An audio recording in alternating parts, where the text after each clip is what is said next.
Thank you. What a great introduction to what will be a great conference. Yes, I want to welcome people on behalf of NSEAD as well. Incredible the number of places that people are joining us from. But I have the absolute privilege to welcome Janina Ramirez here today, as well as being a great ambassador and patron for NSEAD. Janina is a wonderful broadcaster and TV presenter and academic, art historian, and amazing human. She is an incredible author of many books. Her most recent, I'm reading at the moment, is brilliant. Feminina, A New History of the Middle Ages Through the Women Written Out of It. It's a #1 bestseller for Waterstones and the Sunday Times. And in a conference themed with time, I can't recommend it enough. I have no doubt that there will be questions for Janina, so please put these in the chat and we'll share these with Janina at the end. And not to waste any more time, I'm going to hand over now to Janina. Thank you, Janina, for joining us.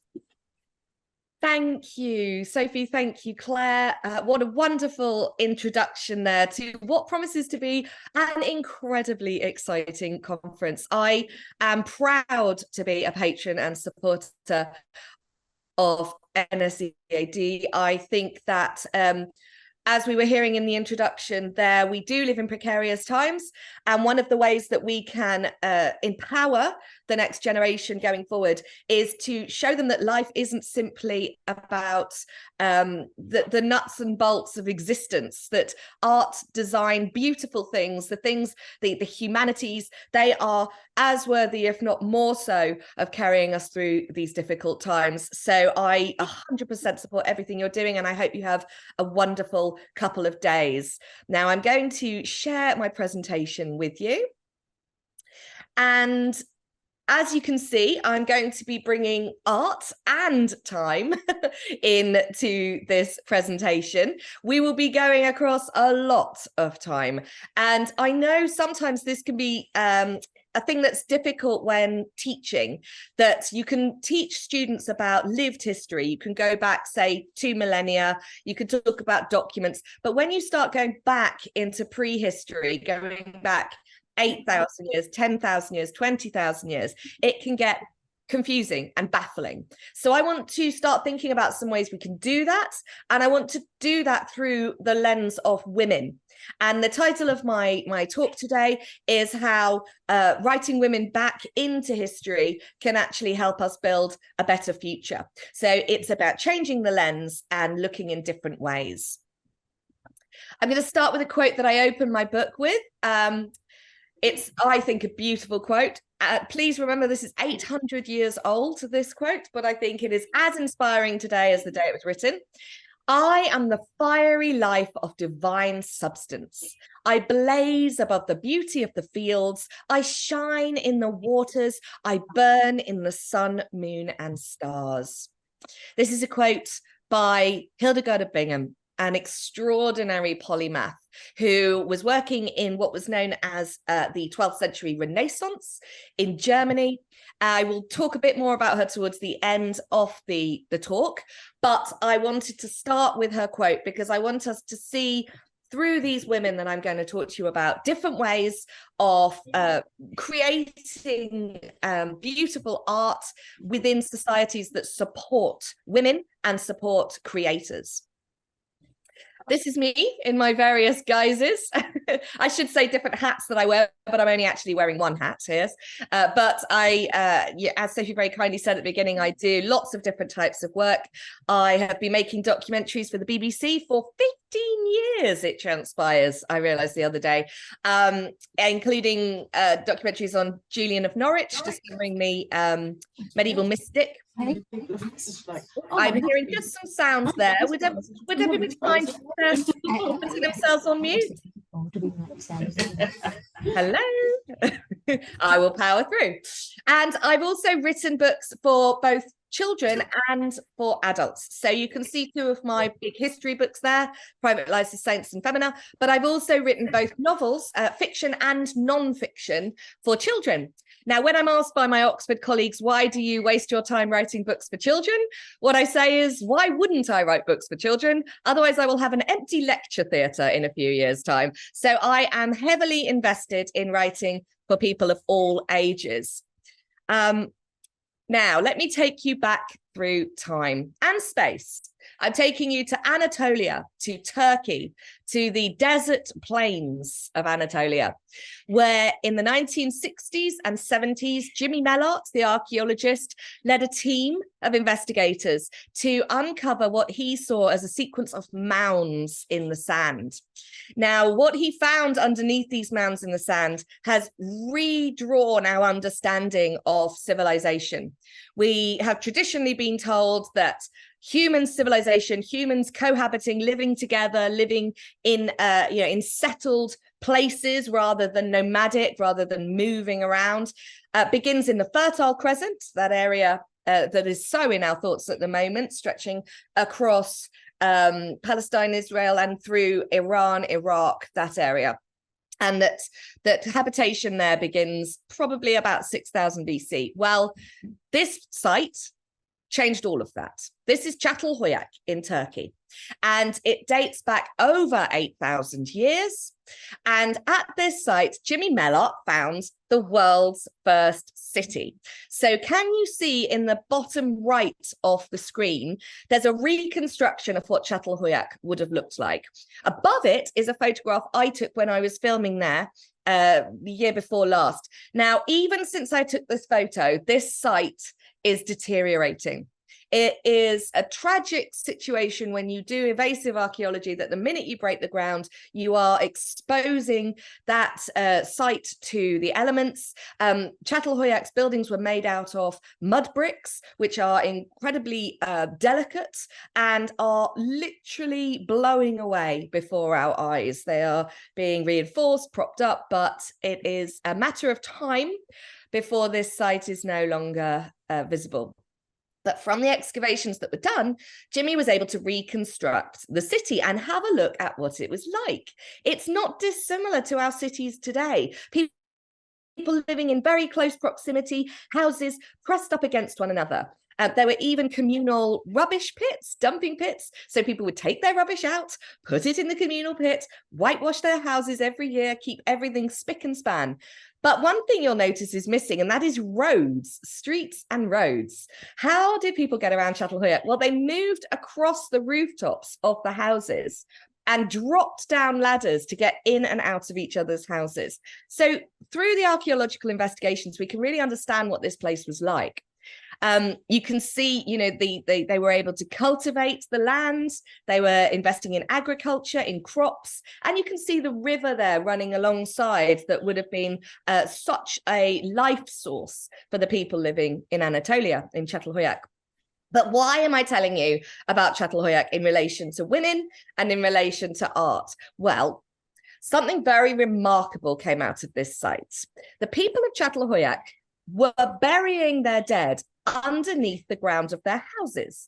You might think that's slightly strange. They were literally sleeping on top of the graves of their ancestors, and some of them were taking parts of their ancestors, maybe their skulls, and placing them on their mantelpieces. There was an ancestor worship going on. But remember, this is a society that has, life expectancy is short. Their relationship with their ancestors, they want to continue that after death. So they are honoring their dead and living in close proximity to them. But this has left archaeologists the most extraordinary record, hundreds and hundreds and hundreds of really well-preserved skeletal remains. And as I have said in my book, as I say often, science and technology are our friends. In the humanities, we work best when we work in collaboration. And one of the most exciting things about studying the past at the moment for me is the opportunities that technology and science are providing to us. Up until this point, the way we would understand history, the way we would understand the past, is the texts that have been handed down to us, what we have been allowed, dare I say, to inherit by generations of people who have copied, passed down the texts they think are most useful for future generations to know. Now, of course, that is a selective process. Each generation has its own agenda, its own ideologies, its own reasons for copying, preserving, handing down a text. And women, I'm afraid, fare very badly in that sort of evolution of texts. But in archaeology, that's where you can find people, real people who lived.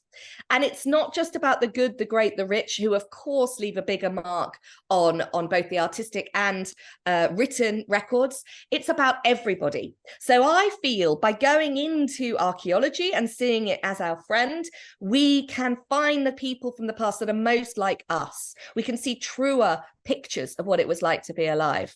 And at Çatalhöyük, the records are extraordinary because the hundreds of skeletons that were discovered, there is, of course, a 50-50 split between male and female skeletons, as there always has been. And in those skeletons, the scientists have been able to put together very detailed databases and records based on the analysis of the skeletons and on the DNA. Now, if I tell you that going to a modern cemetery today, or going to a cemetery 500 years ago, or going to a cemetery 1,000 years ago, you would be able to see across a spread of skeletal remains distinctive differences between male and female skeletons. Now, these will be things like size. On the whole, male skeletons are bigger than female skeletons. You would see things in terms of what they ate. So men tend to have more meat, be better fed than the women. The sorts of things that affected them through life, the sorts of illnesses they suffered from, the sorts of repeated actions that their skeleton performed. One of the most well-known, of course, is the longbowmen of the 100 Years' War, because they were repeatedly pulling back these heavy bowstrings. In their skeletal remains, you see an overgrowth on the shoulder blade. So you can see these sorts of echoes on the body from what people did in life. It will surprise you then if I tell you, going back through skeletal remains, when we go back 8,000 years and we look at the spread of skeletal evidence from Çatalhöyük, there are very few differences between the male and the female skeletons. They're virtually the same size. They're eating the same things. They are doing the same tasks, both in the house and outside of the house. They are suffering from the same illnesses and diseases, and they are living the same length of time. Dare I say it, but do we have to look back 8,000 years to find a modicum of equality? So I'm starting way back in time. And what I also want to talk about is the art that comes out of this civilization, because here you've got just one of thousands of artifacts that came out of Çatalhöyük. She is one of the most famous. She was declared by Jimmy Mellart a goddess. Recording in progress. Oh, hello. Sorry. Hello. Echoing back on myself. Can you all hear me? Yeah, excellent. So she is one of many female figurines. There are male figurines, of course, as well, but hers is particularly spectacular. It's quite a large sculpture, about this big, made of mud clay. And you can see this woman is enthroned with two panthers, two wildcats, suppressed under her arms as armrests on this throne. She's voluptuous. She has, if you can turn this around, she has the most wonderful bottom that hangs over the back of her throne. She is magnificent. She stares out at the viewer. What is going on here? Is it what we see in much earlier, 15,000, 20,000 BC, those female goddesses like the Venus of Winnendorf? Is it a fertility image? I think it's more than that. I think this is a woman who is empowered. And the reason I think she is displayed in this way is because she's a woman of a certain age. She's living in a landscape, in a world where subsistence is enough. Getting by, having enough food, enough crops to actually make ends meet is essential. And if you make it into adulthood, if you make it into later life, then your wisdom, your knowledge is so much more valuable. And she is voluptuous. She is well fed. That is a sign that she is high up in society. She has the luxury. She's not having to go out and work the land. She is able to eat and drink and think and lead. So everything about this woman is a symbol of power, a symbol of authority. Now, Çatalhöyük is an extraordinary site because there don't seem to be power hubs. In a modern city, we have a cathedral, the heart of the church. We have a town hall or parliament, which is the seat of human power. We have rich people who have massive houses, and we have poor people who have smaller houses. None of that at Çatalhöyük. It seems to be quite egalitarian. Everybody's houses are the same size, and it's strange, I think, to have to look back this far to find something this inspiring in terms of looking for equality and looking for parity between the genders. So that's Çatalhöyük. Now, let me fast forward you to around 2500 BC. This is before the ancient Greeks. And it is a civilization that inspired me hugely when I went out to work in Crete. I don't know if any of you on this call have been to the beautiful Mediterranean island of Crete. And if you've managed to visit the Palace of Knossos, I found it just so eye-opening to understand this civilization in more depth. Down again in the bottom right, you'll see a reconstruction of what the palace at Knossos would have looked like. Interestingly, when this was being discovered, when Sir Arthur Evans was excavating Crete, just after the turn of the century, he imposed his Victorian views of power onto this site. He also imposed his aesthetic. If you see the reconstructions, it's more like a sort of 1920s film set than an accurate reconstruction, because of course archaeologists, while they work with science and facts and data, they are also using their imaginations when they're recreating these civilizations. They are imposing their own views on how these sites could have looked. But what's transpired after 100 years of working on this material is Knossos was not some Hampton Court palace. What Arthur Evans had done is he'd got the king's quarters and the queen's quarters, and there was a section that was a throne room where people would come and meet the ruler. That is not what Knossos was at all. What it was more like my hometown of Oxford. It was a bustling centre for admin, for knowledge, for retaining information about the past, for trade, for engagement, for community activity. Everything was taking place in this site. You've got storerooms where they're storing wine and olive oil to trade. You've got a library, an extraordinary, huge library. You've got record-keeping offices where these texts are being constantly churned out, and you've got areas for worship, and you've got areas that are for gathering together, for meeting together. But we should park our views of superimposing this sort of Victorian idea of power back onto this site. And all the more so when we start to really scrutinize what's going on in terms of women within this society. On the left of your screen, you'll see part of the wall paintings. There were tens of thousands of fragments of wall paintings recovered at Knossos, and very clever curators have pieced the evidence together like a jigsaw puzzle to come up with reconstructions of what these wall paintings would have looked like. This is a very famous one, and it is showing processions, the movement of women, and the offering of gifts. In this case, the pouring of wine into a goblet. And what you'll notice is both the performer of this ritual act and the recipient are women. And this is something that we start to see throughout the finds at Knossos. It is women who are in all the positions of authority. Over at the top right of your screen, you'll see two women. These are known as the Minoan snake goddesses. And they have these marvelous hats. One has a panther again. Is this a theme? The taming of wildlife, the taming of nature. She has a cat on the top of her head. And they have serpents wrapping around them, and they're grasping serpents. Serpents, of course, have biblical history. You think about the temptation of the serpent in the Garden of Eden.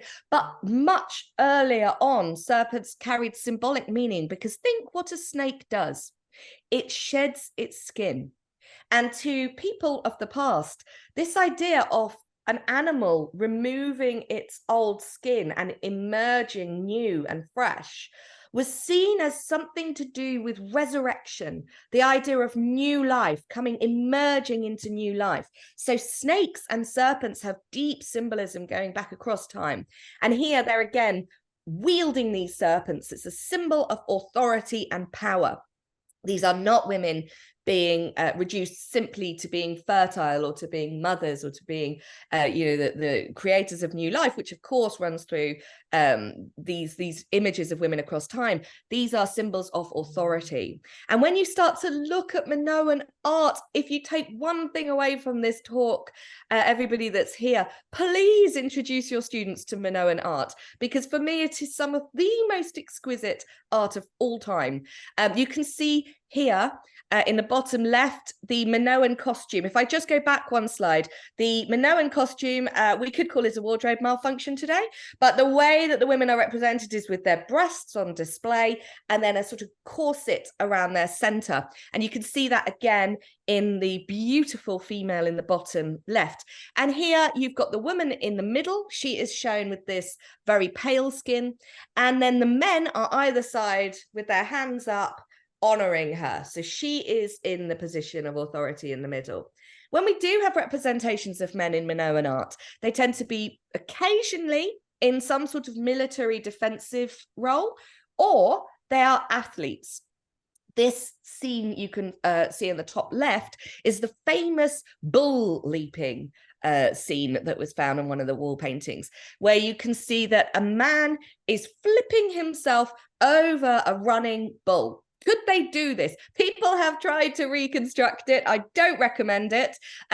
It seems to be, if we think about bullfighting in Spain today, it's entertainment and it's a sign of athleticism, of the sort of prowess of these athletes. And the grand courtyard at Knossos, if you've ever been there, it's an enormous open space. And what we see is that this sort of bull leaping would probably have taken place in this courtyard as a form of entertainment.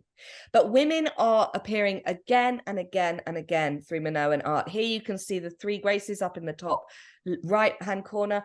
Beautiful, beautiful representation. Women shown often with heavy eye makeup, bright red lips, dark hair, very pale skin. I mean, I'm obviously modeling my aesthetic on theirs, obviously.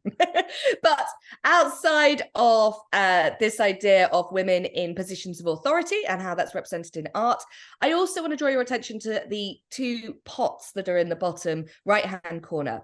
Now, pottery, I actually was lucky enough to watch someone recreating the techniques of Minoan pottery making, and it was extraordinarily hard. I think of myself as having a little bit of skill when it comes to painting, but my goodness, it is hard to do what they have achieved on these pots that are over 4,000 years old.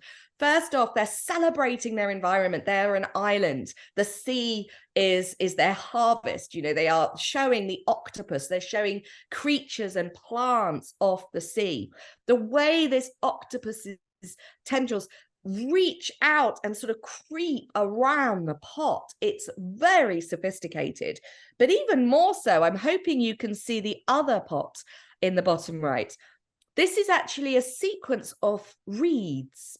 So if you think about how reeds sit on the riverbank and how they move and how the artist has done, I had a go at trying it. It was impossible. I couldn't do it. But the artist creating this has used a single hair in a paintbrush and has drawn the glaze up in one single sweep. And then they've moved all the way around the pot. They've taken into account the shape of the pot, and they have created these strands that move the whole way up the pot, and all together create that impression of reeds just moving in the wind. 4,500 years old, these things to me are as beautiful, as important today as they were then. And can we take away that there are places where matriarchies work, where women are allowed positions of authority and they are allowed a role within both the secular sphere and in the religious sphere? Minoan Crete would tell us that yes, we can. When do things start to go wrong for women? When do we become the second sex? Well, there are obviously roots going back through the monotheistic faiths, the three faiths of the book, Christianity, Judaism, Islam. Interestingly, the opening section of Genesis, which many people cite as being, the reason why women are subservient to men, the famous story is that Eve is made out of the rib of Adam, and he is the first man, she is the first woman, and she has to be loyal and subservient to her husband. But the original text of Genesis actually has a precursor to that section, where it says that at the beginning, God created man and woman and put them together in control of all nature. So something was edited, something was added, something was changed, and that was bedded down into attitudes that have been underlying the monotheistic faiths since that time. But once you start to probe deeper into the role of women from, say, the start of the first millennium, the time of Jesus, right up to the year 1000, my investigations have shown me that, in fact, throughout the world, and particularly in the area I study, medieval Europe, women had extraordinary agency. Now, on the whole, most women were in the home, they were looking after children, they were being married, they were doing domestic chores and assisting with trade, with cultivation of crops.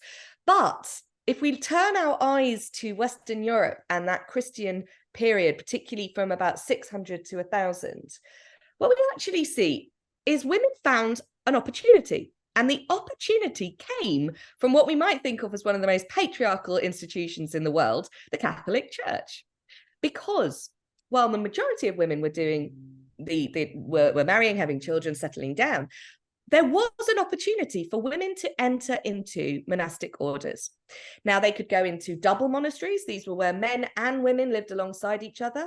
They could go into into convents, or they could take different measures. They could be an anchoress, for example, like Julian of Norwich, one of my favorite mystics, who is walled up, safe from the outside world, given the space and the time to write and read and think with the company of a cat. We've all been through a pandemic and a lockdown. I think Julian had also lived through the plague, and her choice to be holed up as an anchoress, it's not as extreme as it might have seemed before the pandemic. And alongside this, as we go through the medieval period, we see women really pulling at the edges of what they're able to get away with within this framework of the church. So we see lay women, people like Marjorie Kemp, like Bridget of Sweden, women who are not in convents, who are not nuns. They are women with children, with husbands. They work, they have businesses. Julian started a brewery. She started a mill to grind flour, and she was a mystic, and she then became someone who could go out and preach about religion. So there were all these spaces where women were finding opportunities, finding places where they could excel, and actually in some ways outperform their male counterparts. I'll tell you about Hildegard at the end. When does it change? It changes very clearly in the 16th century with the Reformation. And when I was tracing down how we've ended up in the position that we're in today, these two quotes really struck me. The first one is by John Calvin, who coined the phrase, "A woman's place is in the home." And the other one was by the Protestant instigator Martin Luther. "The wife should stay at home and look after the affairs of the household as one who has been deprived of the ability of administering those affairs that are outside and concern the state." Now, these two quotes, I think, are quite powerful, because what happened with the Reformation was quite profound. The monasteries, of course, were closed. Their assets were liquidated. And we know, particularly in England, you had Henry VIII, he establishes Church of England, takes all the wealth, all the land, all the goodies from these rich monastic houses. But while the men in these monastic orders, they were given options. It wasn't a bloody affair, the Reformation. In fact, only a couple of people died as a result of the closure of the monasteries. All the other men that were working and living in these institutions were given two options. They could be retired and given a pension, or they could move into the new Church of England. They could pick up new positions, new places within the new ideological framework. But the convents that were closed, the women within those convents were given nothing. They were told, you have one option and one option only: go into the home, be mothers, be wives, be sisters, be in that home and stay within that domain. So I think we see a real key change with the Reformation in terms of women's position within society. And it deteriorates as we go through the 17th, 18th, 19th century. We see an increase as nations are being built, as those handful of power players on the world stage are redrawing maps and creating a new world. They are also positioning women within that world as inferior, and they're creating class systems. It's at this point we start to see all these things that we're pushing against today in the way that society has been framed. I know I can see the cameras come on. I do have questions until 11. Is that right? Excellent. Okay, I'm about to finish. So I started with Hildegard of Bingen, and I'll finish with Hildegard of Bingen. She is a polymath. She lived from 1097 up to 1181, 1171. She had a very long life, which helps if you want to be written into the history books. But in that very long life of 81 years, she wrote numerous books. She wrote mystical treatises where she described her visions. In fact, I think what the visions she was experiencing was migraines. The way she describes them are identical to modern analyses of migraines. But through these migraines, she accessed a sort of different state through which she sought to understand existence in all its complexity. And she did this through the mystical, through theology, through philosophy, but she also did it through science, through nature. She's still remembered as the founder of natural history in Germany. She examined medical cures, the body, the human body. She actually gives the first description of a female orgasm, and she even, as a nun, gives a account of how you can abort, how a pregnant woman can bring about an abortion. So challenging things that even to this day we would think, would a nun say that? Would a nun from the 12th century say that? But she also explored existence through things like music. She is the most extraordinary composer. Please go and listen to her music on YouTube after this talk, because she soars across the octaves in ways that no other composer does. She was an artist. You can see here, she created these beautiful illustrations for her manuscripts, vibrating edges, just like a migraine. You can see this sort of radiating out from the center, and these metallic edges that she insisted on bringing into her illuminations. This is her depiction of the cosmic egg, seeing the universe like this. And she also explored language. Even language had its limits. She invented a new language because she just felt, whenever she tried to talk about the transcendental, the eternal, what she calls the viriditas, the greenness that runs through life, the pulsing energy that runs through the natural world, she found everything had its limits. But what a polymath. She pushed at the edges of everything. She was Leonardo da Vinci, centuries before Leonardo da Vinci, and better than Leonardo da Vinci, because she finished her projects. And with that, I will finish my talk. Thank you all so much for listening to me.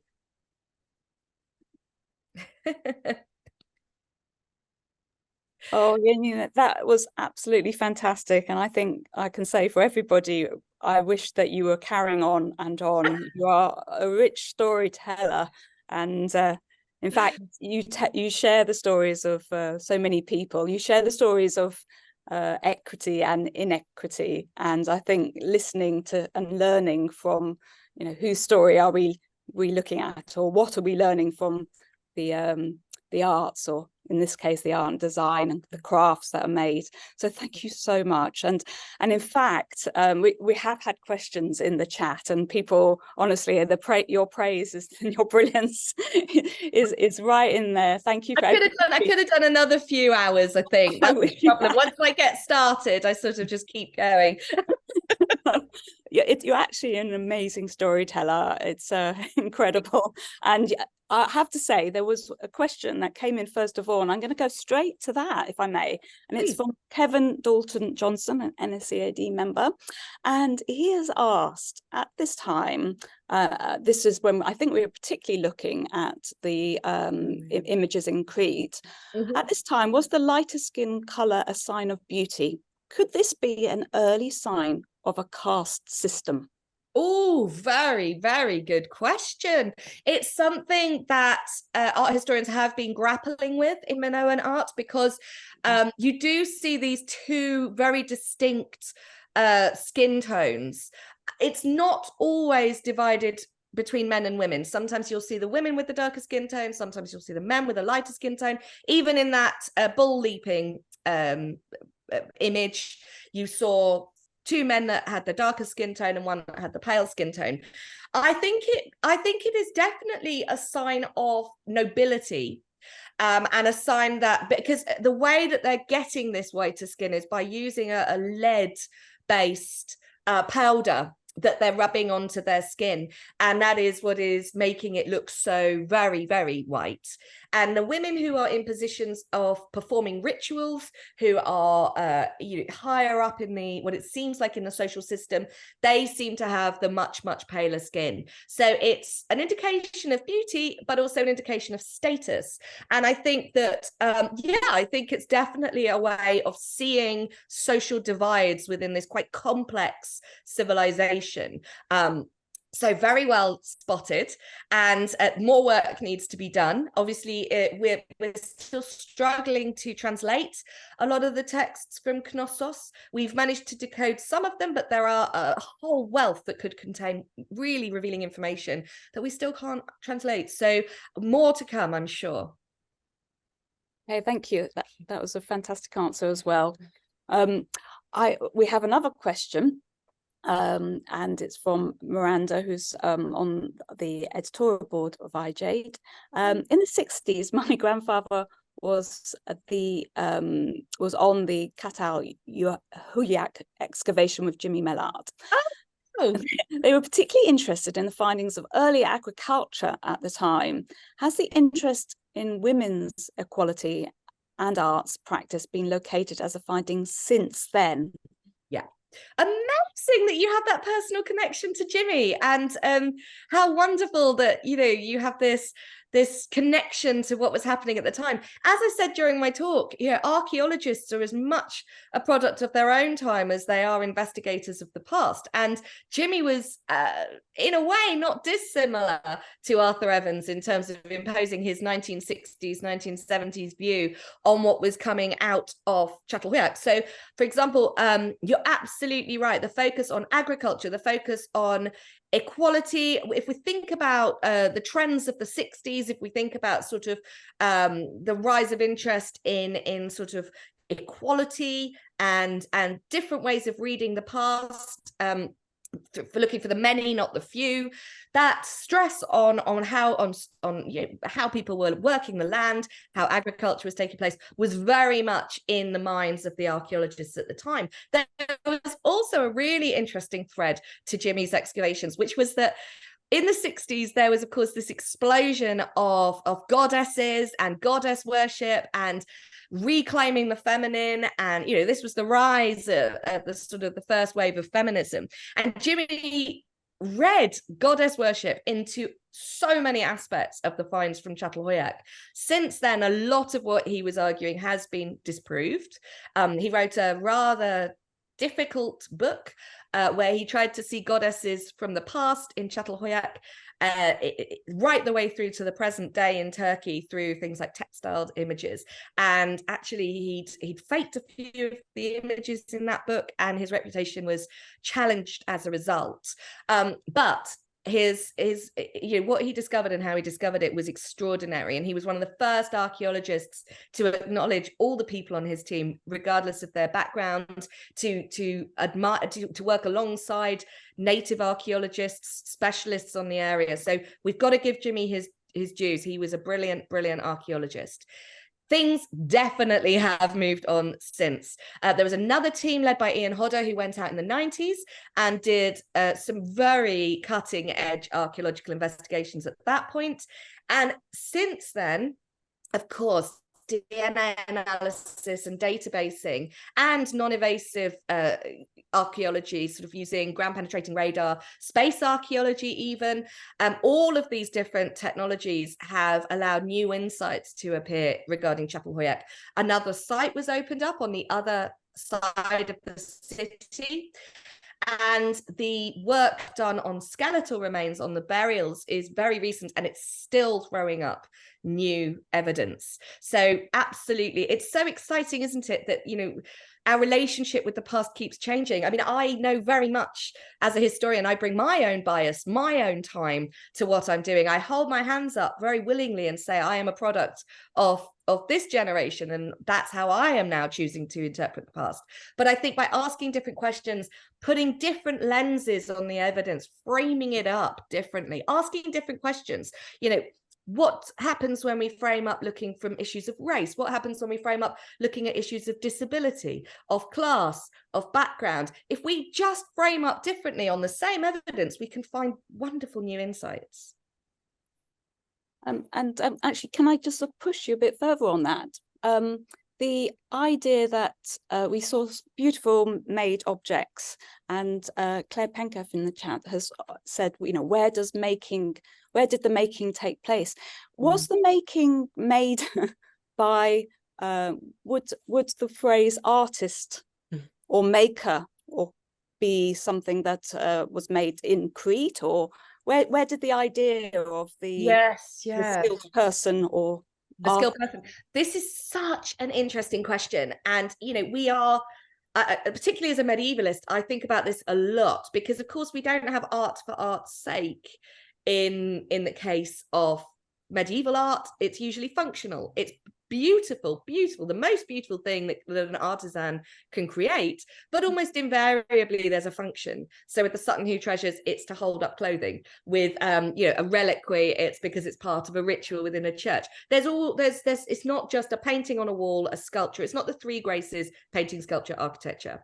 And that certainly goes back across time and of course across space, because when we try to think about works of art coming out of other parts of the world, I've just got back from Saudi Arabia, and the most exquisite artisanal productions there are things like textiles. They're things that like pottery, things that we would call crafts, not art. Yeah. Why do we call them crafts, not art? They are the most extraordinary production of human hands in search of beauty, in search of aesthetically pleasing items. And that is definitely the case with the Minoans.